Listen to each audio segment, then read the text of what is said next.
Вопросы развития газовой отрасли в регионе было в приоритете всегда. Якутск стал вторым субъектом в стране после Москвы, когда общественный транспорт начали переводить на газомоторное топливо.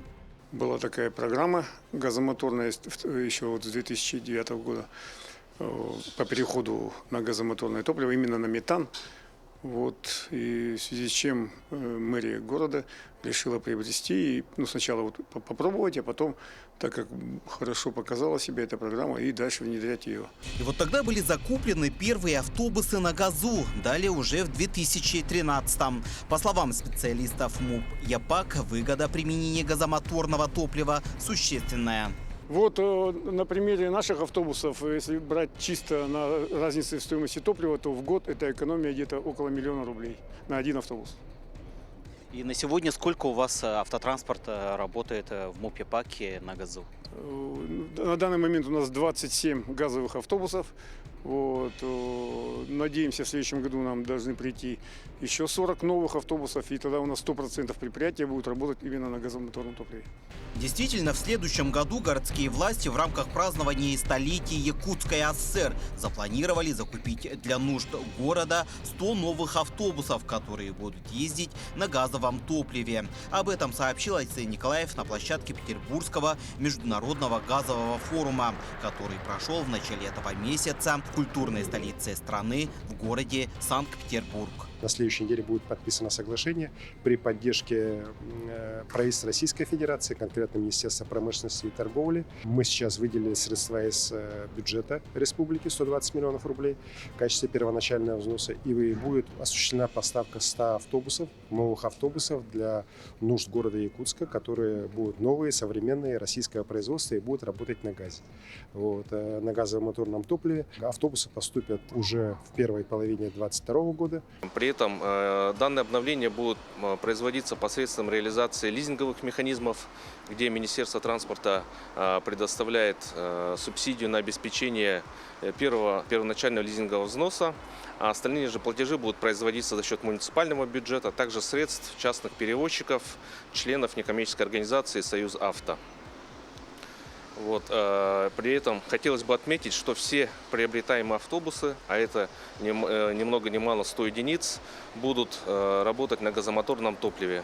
Все это делается в рамках реализации исполнения, вернее, указа главы Республики Саха-Якутия от 8 сентября текущего года.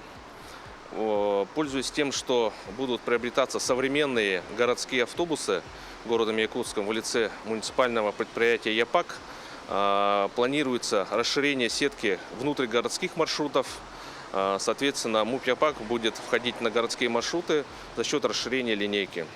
Вместе с тем, региональные власти намерены развить и междугороднее автобусное сообщение. Ввиду того, что мероприятие по чествованию столетия носит общереспубликанский масштаб, Министерством транспорта запланировано введение новых межмуниципальных маршрутов, которые в ближайшем будущем планируется ввести в ряд ближайших муниципальных образований и в перспективе до города Нерюнгри. При этом на сегодняшний день ведется проработка вопроса, кто будет выступать оператором данных перевозок. Что касается расширения сети газовых автозаправочных станций, то тут власти региона до 2030 года хотят увеличить их количество до более чем 40 станций. Так, в рамках участия в Петербургском международном газовом форуме глава Якутии Айсей Николаев провел ряд встреч с руководством «Газпрома» и с другими газовыми компаниями, где были обсуждены вопросы развития газовой отрасли в регионе.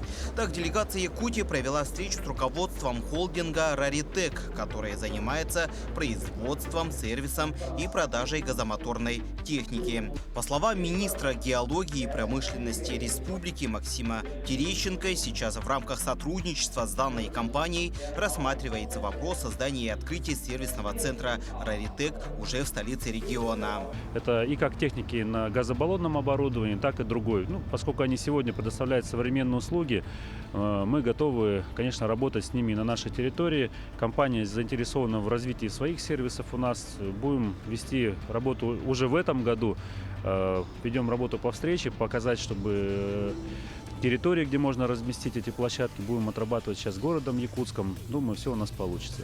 Также в конце этого месяца ожидается встреча руководства республики с представителями «Газпрома» уже на территории Якутии, где будут обсуждаться вопросы развития газовой отрасли у нас в Якутии. В первую очередь это развитие газовых автозаправочных станций. Еще одно из поднаправлений по рынку газомоторного топлива встреча с генеральным директором «Газпром» газомоторное топливо Тимуром Соиным, где мы обсудили планы развития инфраструктуры у нас в республике. И вот буквально тоже в конце октября ожидаем визит профильных руководителей, чтобы мы посмотрели конкретные площадки, наши планы и как раз будем вести подготовительные работы по строительству заправок у нас на территории региона. Помимо этих и других вопросов, Айсей Николаев предложил регионам Дальнего Востока и Сибири развивать газовую отрасль, чтобы получить поддержку Министерства энергетики, благодаря которому в будущем будут субсидироваться проекты по развитию газомоторного топлива со стороны федерального центра. Мы на 2022 год по линии Министерства промышленности и геологии будет выделены с бюджета республики средства на перевод автомобильной техники. То есть в объеме 24 миллиона рублей. То есть с 2022 года эта программа заработает, и по факту перехода люди будут получать возмещение до 30% рублей, это с бюджета республики, затрат на газобаллонное оборудование.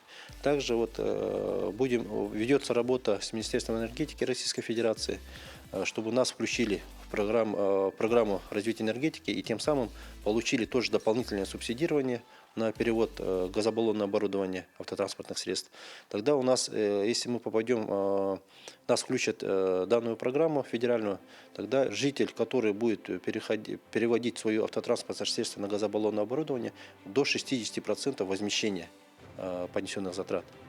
Также Айсей Николаев в рамках Петербургского международного газового форума предложил организовать уже в следующем году большой автопробег. Протяженность этого маршрута будет составлять примерно 12 тысяч километров, где будет охвачено 25 регионов и более 40 крупных населенных пунктов Российской Федерации. Ну, мы еще маршрут, конечно, подкорректируем.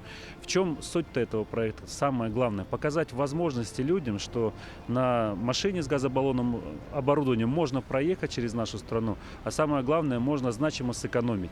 То есть, когда затраты на путешествия или для наших предпринимателей доставка грузов, можно значимо сэкономить бюджет. Ну и, конечно, это должно и на ценах положительно сказаться, и самое главное – на семейном бюджете. Напомним, сегодня в Якутии действует производство сжиженного природного газа мощностью 12 тысяч тонн. А в ближайшие годы планируется увеличить эти объемы до 30-40 тысяч тонн. В среднесрочной перспективе строительство среднетоннажного производства и увеличение объемов потребления СПГ среди населения до 100 тысяч тонн.